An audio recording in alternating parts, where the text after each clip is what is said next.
Nancy, are you ready? Yeah. All right, I'm gonna get this all geared up. And that is perfect. Right there. You took your coffee. What? I said you Yeah, took your well, coffee. eventually we'll just have Lovette Properties mugs, and it'll be like We late should night have- talk show. Yeah. Yeah. That'll be perfect. Let me pull you up here. Are you excited? Yeah. Very much. Oh my goodness. I got some tough questions. Oh no. Change them all.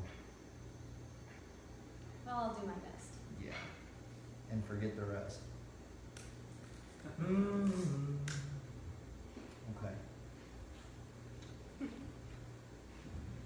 Perfect. You ready to go? Yep. Hey guys, welcome to Open House. It's a show where we invite you into our open house, so to speak. It's a format where you ask some questions and we get together with experts in the real estate business to talk real estate, business, life. Any questions that you have, we'll do our best to answer them, as well as just some frequently asked questions that we think there's some misconceptions about. From either people trying to get into the real estate industry or people already in the real estate industry, or if you're just curious about the real life HGTV. Can I even say HGTV? It doesn't matter. I might, edit this out. Anyway, so I'm here with Nancy Lovette. She is the COO of Lovette Properties, and she has been in the business for 10 years. 10 years? Yeah. 10 years. She got in 2006, so she survived the Big Short, literally, and she made it out the other end a stronger and better agent with a wealth of knowledge and bruises. Yeah. So we're here to talk with her today. We've got some great questions, but first, I want to start with your story, your life. Where were you born? How did you get here? Where I'm from. I am a California native, born and raised in Southern California, and my family is still there. I didn't know what I wanted to be.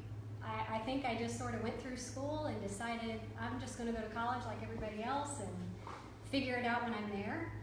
And I met Doug.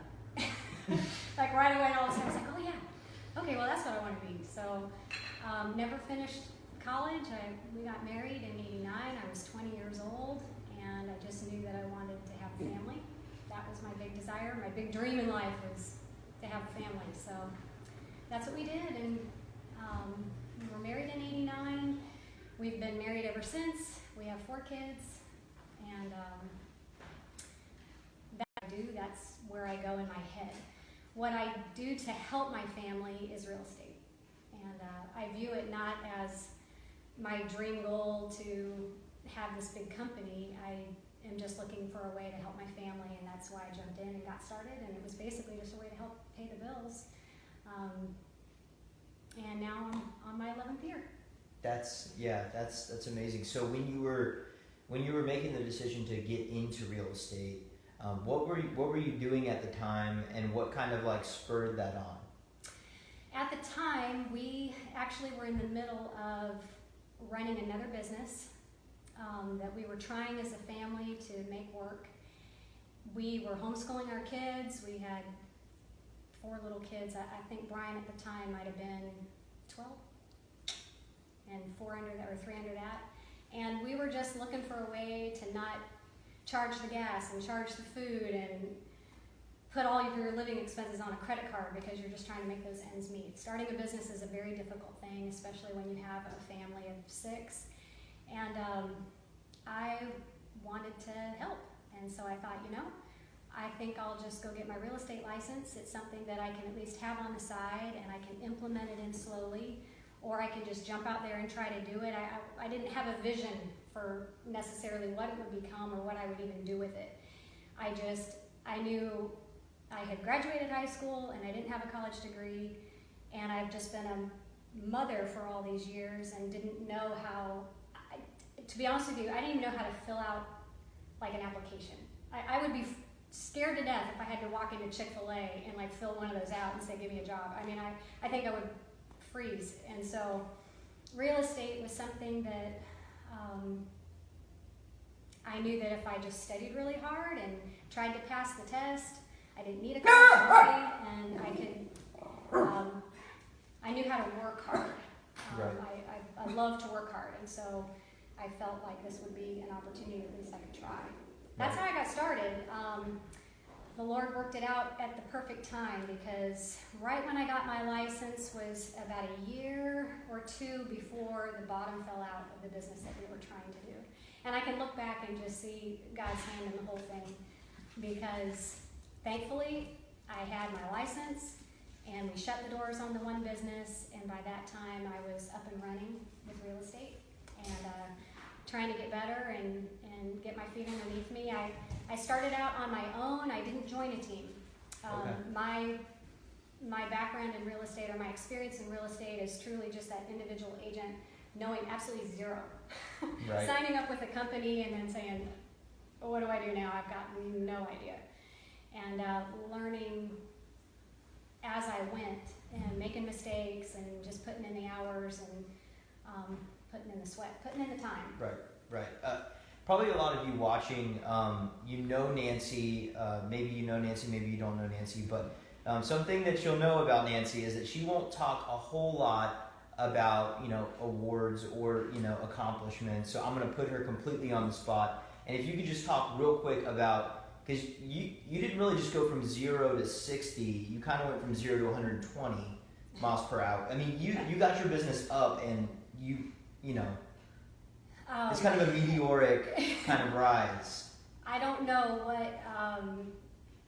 what the catalyst for that was necessarily. I do know need. You have to have a big why and a big need and a big passion underneath you.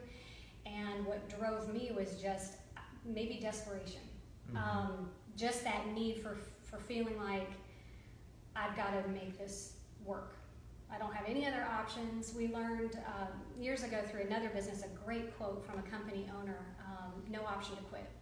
And that kind of stuck with me. I had no other option. I mean, if this wasn't going to work, I didn't know what I was going to do. So I did buckle down, and I remember my very first client, a referral that came from somebody who knew me, was just a friend, very, very dear friend, had referred somebody, and oh my gosh, you got to use Nancy. And he wanted to buy a $475,000 house. And I remember that very first phone call, that very first conversation, and great. Where's the $475,000? I just remember feeling like, what do I even do? And it was exciting. It was thrilling. It was, I gave it all that I had, and I tried my very best and bought the fanciest folder that I could find, and I'm an admin personality, and so jumping into this meant I wasn't just going to leave that person and go find another one, which is the strength of a lot of agents. I think for me, I found that person, and then it was like, okay, you have to have the perfect file. You have to, I got to find you the perfect house, and all of a sudden all the details poured into it. Looking back, I think the benefit of that, or how that helped me, is it forced me into systems at the very beginning. And looking back, it is that foundation of systems that built my ability to grow quickly. I think if I had just jumped on, another person, a lot of people, you can grow that way. There's not really one way to grow. There's lots of ways to grow. It just grows differently. Sure. And then, for me, at least it filled out the base, so to speak. And right. then my strength is not sales. I hate the phone. I shouldn't say that in real estate, but I am not somebody who just wants to do high-powered sales. I don't like to be sold things. It rubs me the wrong way if I feel like someone's just kind of, giving me a line, or it's not genuine. I have a difficult time with that, and I never wanted to come across that way with anyone. Mm-hmm. If I meet you, I want you to know that I genuinely care. I genuinely want to help you. I'm not here to just sell you something. And so, I don't know. It fit. The systems fit for me. It gave me security. It helped me through the weak spots of my personality, and it kind of told me what I needed to do next, and grew quickly, thankfully, because we needed the money Right. desperately. So. Right. So what point was we've talked with Doug, and Doug shared a little bit of like when he came on board and his strengths. Yes. So you talked about a few weaknesses there. So how did that come about? How did that complement? Yeah. I mean, obviously you've been married for a coon's age. How many years? 27 years. 27 years. So married for a long time. So working together Mm-hmm. is the name of the game. So how did that kind of come together? That came together. It's so crystal clear in my mind. I was thrilled to have been able to accomplish something, and I felt really good about it. And I was like, wow, What did you accomplish?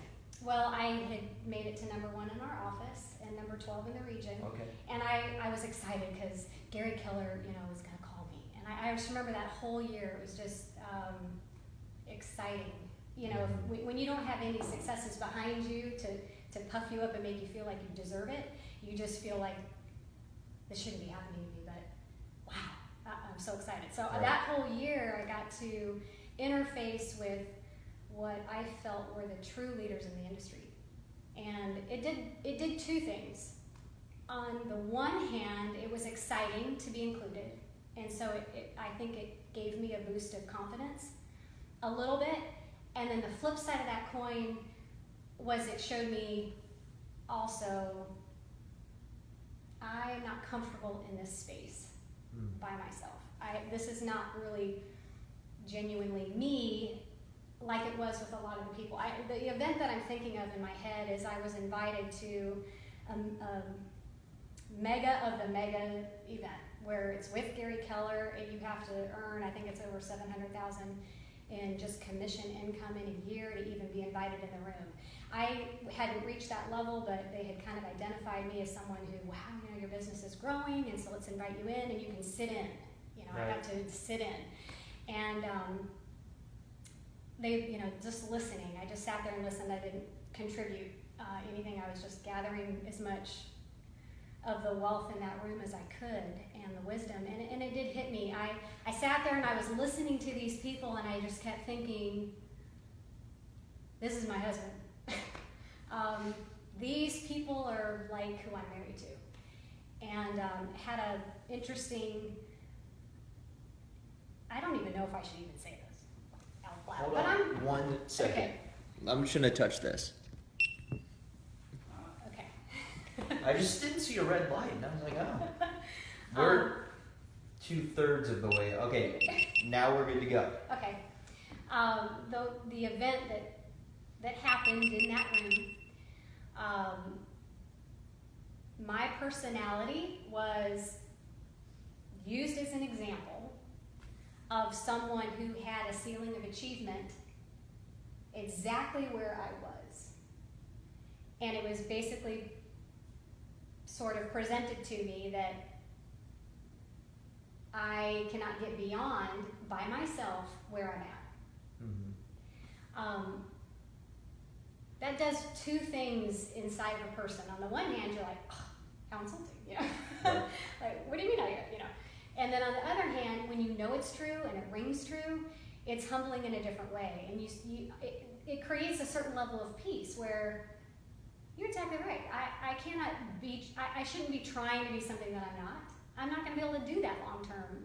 I don't buy it. How is anybody else going to buy it? This needs to be exactly what we have grown the team or our business into, a team of specialists rather than a team of generalists. At that time, I was just jack of all trades, just Nancy.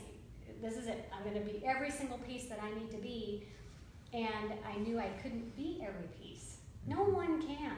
No one is created with every absolute skill other than Jesus. Right. There's God. But people, we're all flawed. We're all just what we are. We have our strengths, we have our weaknesses, and I walked away from that event with a desire, I would say, for the first time, to develop a team. Mm-hmm. I've never had a big dream or vision to build something. That's not my strength. I'm just a worker. I'm a task-oriented.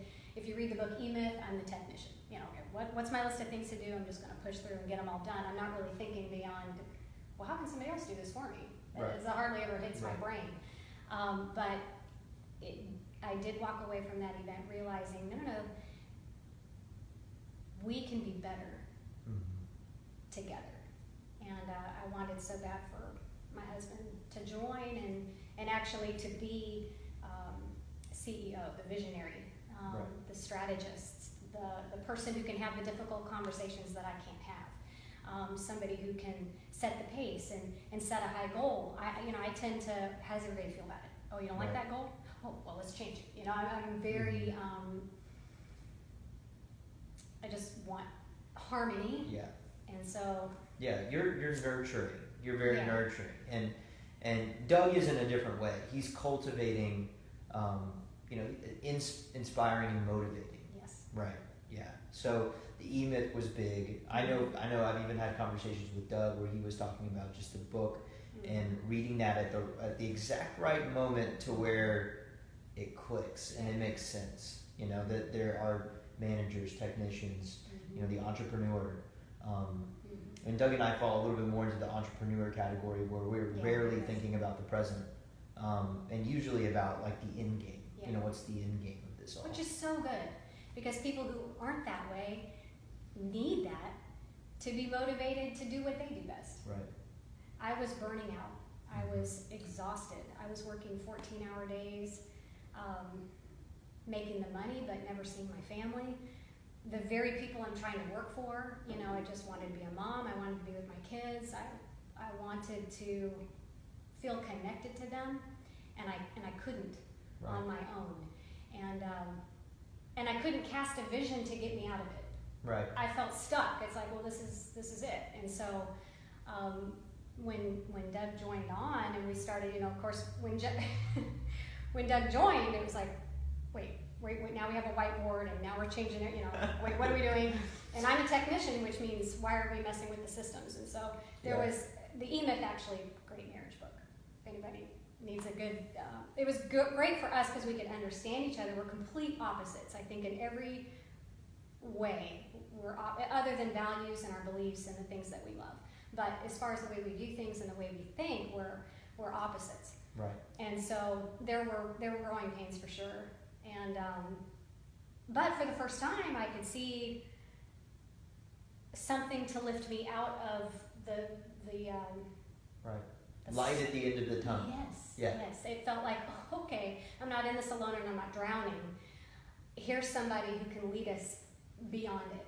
Right. And it was exciting. And so it was the two of us, and then that turned into Bryant joining, and then it was the three of us, and then it just kind of went from there. And now it's exciting because it's all of us. Yeah. Which hits that's it for me. Yeah. If it wasn't all of us, then I wouldn't be sitting here right now. Right. Yeah. That's huge. That's huge. And I think a reoccurring theme in a lot of these talks, I know what it will be with Bryant when we get to sit down with Bryant because his is other people completely. Yeah. But I think that's really special just about Love Properties. And, I know that other people with their big whys, they can be houses, they can be beach homes, but our big why is truly, how can we serve and help and bring value to other people? Yes. Which I think is very unique. Okay, so let's move on a little bit to where are we at now? What are you working on? As much detail or little detail as you can give. Okay. I know that there's a lot of like transitioning happening as we grow as a team. Yes.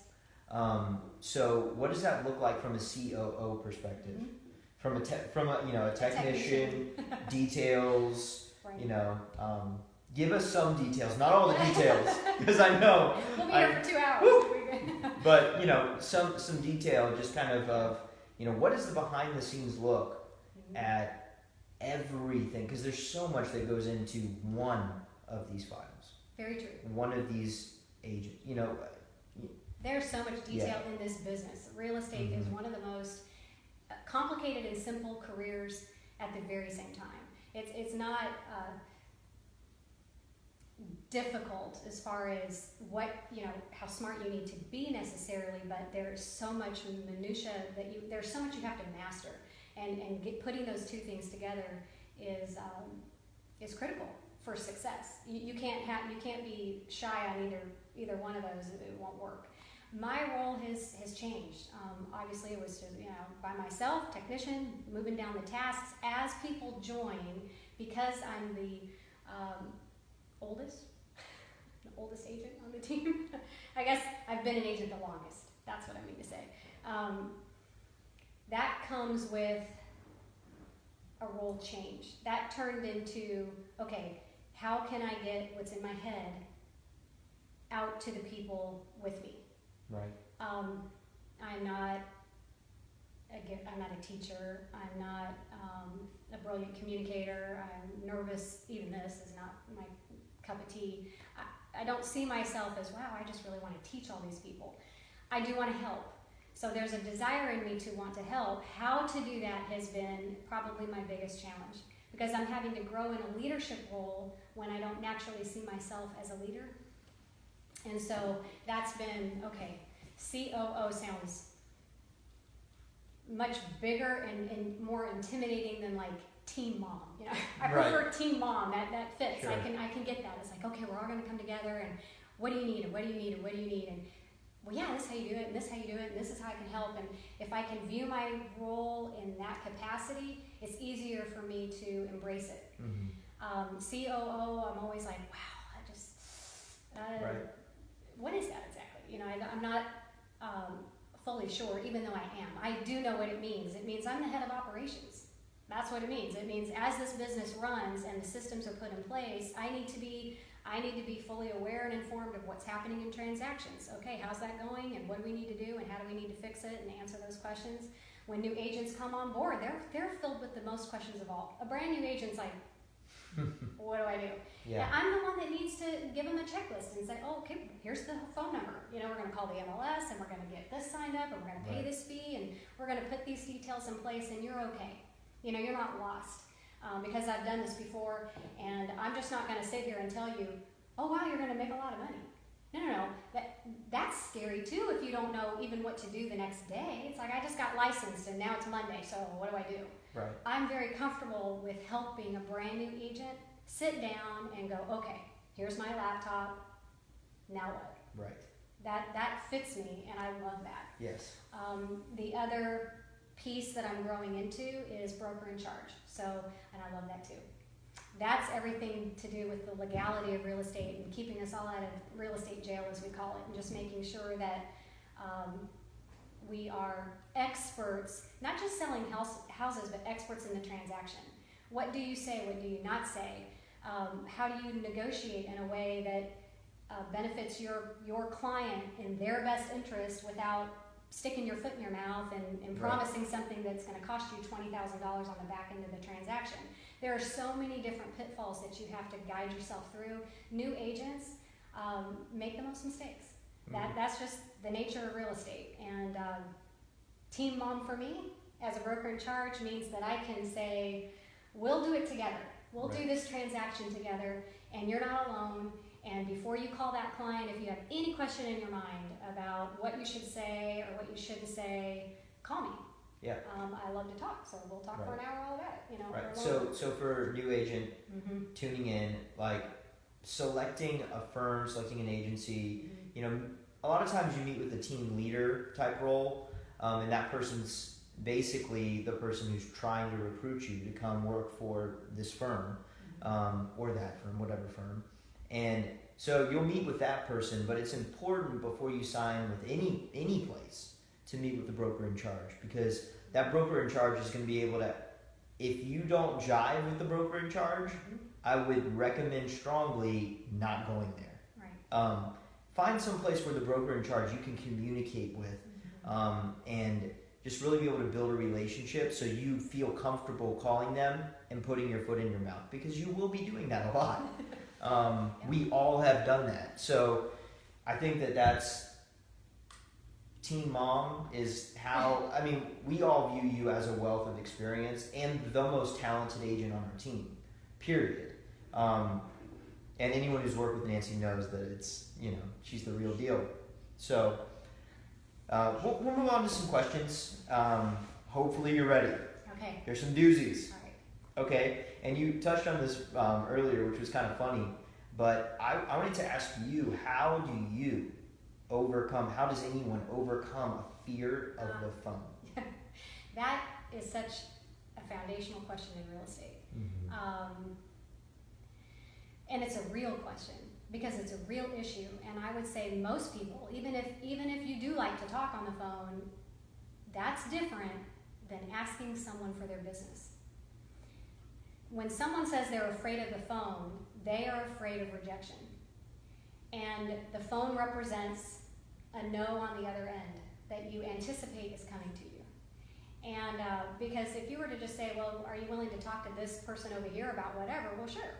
That's not the fear of the phone. If I'm talking to your wife, Taylor, who I love, on the phone about life, I'm excited about that phone call. Right. So it's not so much fear of the phone as much as it is fear of that particular sales phone call, because that represents a rejection that might come back at me. Right. And so that is a difficult thing to overcome because it's all inside your head, and it's how you view it, and it's you have to. There was a quote that I had said a long time ago back. I think this happened on my phone call potentially with Gary Keller. And it ended up a few different places, and I started seeing it as a quote, and I was like, oh my goodness, I said that. That's so true. That is exactly right. I had no luxury to be afraid. At that moment in time, you have to have a bigger fear of something. For me, Right. For somebody else, they don't battle fear. For me, I had to be more afraid of not being able to pay the mortgage. Right. What happens if you don't? Exactly. And so that's how it started for me, and then it's just a matter of overcoming the fear of what that person's going to say to you. Mm-hmm. That is mastering knowledge. A lot of agents will call it scripts.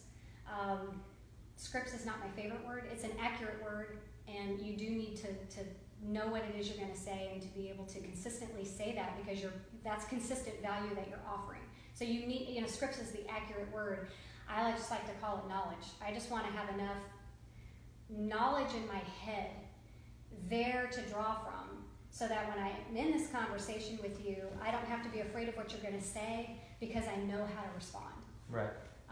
I think a lot of new agents, they're afraid to lead generate. They're afraid to get on the phone. They're afraid to do the tasks that they must do to be successful, because you will absolutely fail in this business if you do not ask people for business. I mean, it's just, this is a lead generating business at the core. You have to let people know what you do, and you have to see if you can help them. Right. And that comes through a conversation. Mm-hmm. And so if you're afraid of the phone, if that's a difficult thing to do, find that footing that will give you the confidence to push through it. And that footing might be different for different people. Right. For me, it was knowledge. I just knew, okay, my personality is going to be fearful. That's kind of my default. But knowing that, my only way to counteract that is knowing that I know the answer. I know what I'm going to say. If you ask me any question about any capacity in real estate now, I am feeling at least enough experience behind me, enough security beneath my feet to give you not something that I read in a book over here, not something that I memorized for 15 minutes this morning, but something of genuine value. I feel like I can have a conversation with you, and I can give you the right answer. Right. And that has helped me conquer what we call fear of the phone. Yeah. So really not being able to actually bring value to the person on the other line. Yes. At the end of the conversation is huge. And I think that we all draw from a past experience with, someone calling us, selling us, and we don't want to be sold. We don't like salesy people, so we think that we are then becoming salesy by trying to. So I think that like a switch has to go off inside of your mind that is, no, I believe that we can serve this person, that we can actually help this person. I think that's huge. It is absolutely huge, because if you don't genuinely believe that you have something of value to offer that person, behind that script playing in your head, or behind that belief system that is rolling, is you do not deserve, or you're not earning the money. Right. I'm not worth you paying me. And that's going to cause a level of insecurity for anyone. I mean, let's pretend you work at Chick-fil-A. I think I said that earlier, and so I'll just go with that analogy. If I worked at Chick-fil-A and I was asked, and I stood at the counter and I was going to ask somebody, you know, if I could make them their sandwich, if I have no idea how to make that sandwich, I'm not going to even ask you. I'm not going to want to ask you if you want me to make you one. Right. Because I'm not going to know what to do next. Yes. And that's exactly what happens with so many agents. They don't have the confidence. You know, I'm going to ask you can I help you sell your home? Well, if I get off that phone call and I have no idea how to actually help you sell your home, right, you've made a bad decision in hiring me. And if you care to help this person and you believe that they've made a bad decision in hiring you because you really don't know what you're doing, you're not going to deliver exceptional service. And it's just, it fizzles from there. It plays with your brain, and then I think what happens is, an average agent, I think statistics say, and I don't know if this is current right now, but the last time I pulled this up, it was 4 to 7 homes on average a year. Right. There's a reason for that. It could be, I just want to do this part-time. But if somebody is really seriously wanting to do more but doesn't, there's a reason. It's coming from some barrier somewhere. It's either I don't have the knowledge, I don't have anything of true value to invest in this person. I don't have the confidence to do it. Agents are famous for signing up for a class. You know, they spend all their time, well, I'd just rather go to another class and just sit there. And you can over-educate yourself up here and not flesh it out in a transaction, which is where the real learning takes place. Mm-hmm. And that's a scary place to be. You got to do it. You got to get your feet, you know, and your hands dirty. You got to get in there and risk some mistakes. And it's that kind of knowledge that will bolster your confidence. But all of that plays into that phone call. Right. Because that's what you're communicating. You're communicating right. your value to the other person. Yeah, yeah. And a lot of agents on the phone are, oh, I can't say that, I can't say this, I can't say that, I can't say this, because they're so over-educated with all of the dialogues and all the scripts and all these different things. Be honest. Right. You've got to be honest. Yep. Because as long as you're holding pocket aces, you know, and waiting for that like punch, yeah. like it's not real. It's not genuine, and it's really not helping. That's exactly right. Okay, next question. This one is geared more towards someone who wants to put their house on the market, and they miss spring. They think that fall's a great time, which it is. And what would you say? How important is pricing a home right? So I guess let me go one more layer. I want to sell my house, and I just want to try a price. Like I just think that, you know, the house down the street sold for XYZ, so I think that I can probably get this, and let's just throw the price out there and see what happens. You know, what do you see? Let's just test the market. Let's test the waters. Let's see how this goes. Let's just see how it goes. Yeah. What do you think are some, like, is that a great idea, or is that you know, are there pitfalls there? If all you want to do is test, feel free, because test is all you will do. You won't sell it. Right. You'll just test the market, and you will get exactly what you intended to get, which is a trial run. Anybody who is not serious about selling, they just want to test it, we have a different kind of a conversation. Well, I automatically just, you know, get up and walk out and say, I can't help you? No, not necessarily. Where's the house located? Can I coach you through this thought process that you have in your head and get you to a different place? I mean, you know, if testing is all that they want to do, then we can partner together to test the waters. You just have to have full understanding that at the end of our relationship, most likely will not be a successful sale. Right. We will have successfully tested together. And if that's not what they want and they really want a sale, then we need to have a different kind of a conversation. One of my favorite analogies, and I don't know who I learned this from, it's not original to me for sure, but it's a great picture, and it's, do you want to be the bride or do you want to be the bridesmaid? if you put your house out there and you're slightly above the price that you need to be, you will be the maid of honor or you will be the bridesmaid. And you will be the house that makes the true value sell every single time. Because they will compare. And they're going to look and they're going to go, but look what we can get. Look what we can get. Look what we can get. And if you're not that house where they're saying, look what we can get, you will sell your neighbor's home.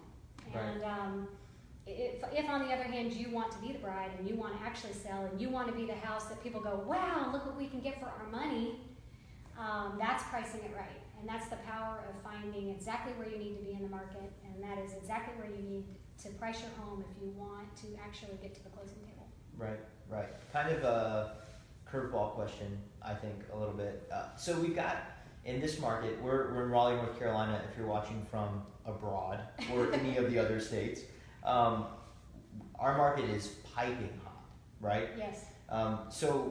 And values are increasing slowly. So we've got this interesting dynamic where people are, maybe holding a property, right, waiting for next year or the year after. Yes. Do you see that as I guess it depends on their long-term objective, of course. So every case is it depends. But do you think that like the shortage right now of inventory, that people, when the inventory increases, people aren't going to be able to get the same price that they think? Right. So kind of talk a little bit about what you see with our current seller's market. Our current seller's market, hot is the right word. We're low on inventory, high on buyers, and therefore that creates supply and demand. Mm-hmm. So what's driving our market right now is simply buyers competing for very few properties.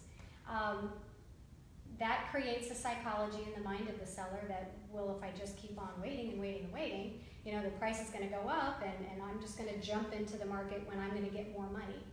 Question for that seller is, when you sell your home, what are you?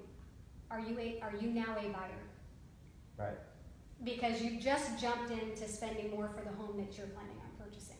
So everything in a market, is either going this way or it's going this way. You're relative within the environment that you're in. Sure. In whatever market you're in, there's a range. And my goal when I meet with a seller is to find that range, that realistic range, and how can I get you the absolute most money that I possibly can for your home in the shortest or most reasonable amount of time, and that be the right decision for you based upon what it is you want to do next. Sure. If I'm talking to a seller, and I'm just going to be super, super honest right here. If I'm talking to a seller who owns their house outright, and they're living in an area that I know is climbing in value, and they're going to ask me honestly, well, do I have to sell it right now? Or, can I wait? Is it going to be worth more? The honest answer is, you don't have to sell right this minute. Right. Sit on your property and let it gain around you, and the area is growing, and it very well could be if you're in a high demand area, and maybe you could get more next year. Right. My goal isn't to trick you into doing something that is not in your best interest. Mm-hmm. My goal isn't to make a sale just because that's better for me. My goal is to give you good and solid advice. If, on the other hand, events in your life are such where you do need to sell, it's in your best interest to sell. Just had this conversation with current sellers that we have right now. We had this exact same conversation. We walked away from it, and it was, the best time is next spring. Awesome. I'm going to be doing real estate next spring, so call me when it's ready. Well, it wasn't. 3-4 weeks went by. Their situation, given what we want to do, given where we're going, given what our dreams are with where we want to be, moving into Christmas and the holidays, how does that dynamic change whether it's the right time to sell right now? Absolutely changes the dynamic. Mm-hmm. Now is the time to sell. Right. We're listing this week, and that's the right decision for them. Mm-hmm. They're going to be buyers, so everything is relative as far as that goes. I don't know if that fully answered your question. No, that answers it. Well, just one thought on that, and then we can kind of wrap up. But I think a lot of times, a lot of the popular advice just in our industry is like, well, you want to pre-qualify a potential seller to the point of qualifying them either A, as hot and wanting to move right now, right, or B, 6 months out, whatever it is, you want to qualify the appointment. And a lot of times what I'm you want to go and you want to connect and meet with the Right. with people, Right. and you want to analyze their need because now could be the best time for them, Right. and they just don't realize that it is. Yep. Or Very true. likewise, next spring could be the best time. And I think what agents, a lot of times when they're just getting into the business, or maybe you've been in for a while but aren't doing great, they get so desperate and so hungry that they're not willing to walk out the door. Absolutely. It starts to change the dynamic. It's where all of a sudden it's more about you and it's not about the client. That's a dangerous place to be as an agent, because Mm-hmm. at that point you're not serving the best interests of the client, you're serving yourself. Right. And that's not where we as a team want to be. That's not our values. That doesn't match who we are. Right. There's nothing in any of us that wants that to be the equation that's happening. Yes. Where this is just good for me. Which is why, even if I'm talking to someone on the phone, it doesn't necessarily even run through my head, well, are you an A client? Are you a B client? You know what? You're a person. Mm-hmm. I don't even think of you necessarily as a client. You're just a person. You're a person that I'm talking to that is living a situation. You're going through circumstances, both positive and negative, I'm sure. You're going through stress of some sort, and I just want to get to know you. Right. And if I can do nothing but be your friend at this moment, one of the best listing appointments that I ever went on, I knew walking in the first 5 minutes, she thought I was somebody else. She thought I was coming, and she had scheduled with a few different agents. And I come in, and it was kind of a letdown. You're not so-and-so who I Right. thought that I was meeting right now. And I could have been offended and just, walk out the door and, but I said, you know what? That's totally fine. Let's just talk about your situation. And I knew going in for the whole hour I was there that this was not going to be my listing. But it didn't matter, because Right. we got to talk about so many other things, and I ended that with sending her, a card, and we still correspond about her situation in her life, and I feel like there was a connection made. It wasn't a real estate connection, but it was a life connection. Right. And for me, that's success. That Yeah. just means I was able to at least contribute in your day in some capacity. And that also stems from, I know my husband, Doug, talked a lot about ministry. That is the foundation underneath everything, is love for other people. Mm-hmm. And true love for other people can't be Attached to an outcome. attached to an outcome or attached to yourself, Right. or it's just not genuine. So. Yeah. Nancy, it's been awesome. Final question I asked Doug, I'm going to ask you, I'm going to ask everybody. Keys from your perspective on longevity in real estate. The key to longevity in real estate is, for me, believing that you are doing what it is that you are supposed to be doing, what you're called to be doing, and that there's some fulfillment in there that's beyond yourself. At least that's for me. Longevity, I knew that I was going to burn out if it wasn't going to include my family. So it comes down to values. Mm-hmm. If this career can line up and match the values that you have as a person, the things that you love and believe in, and it can coincide with that and interchange or interweave or whatever that word is that I'm trying to say. If it connects, that's a win-win. I'm living my life, and I'm able to do something that fits in with who I am as a person. Right. That you will stick with that. If, on the other hand, your life is over here, everything you love is over here, this is what you value, and this is something else that's contrary to who you are as a person, I think Doug said the same thing, and it's absolutely true. You can't sustain that long term. Right. And so, for me, that's the key to longevity. Yeah. Well, thank you for tuning in. If you want to follow Nancy, and if you want to follow Doug or myself, we are all over. I'm going to be posting links in the comments for our social media handles. We would love to hear some feedback from you guys and any questions that you have. Nancy has a wealth of knowledge, so does Doug. And I've got a little bit. It's growing over time, but excited to be a part of this team and the things that we're doing.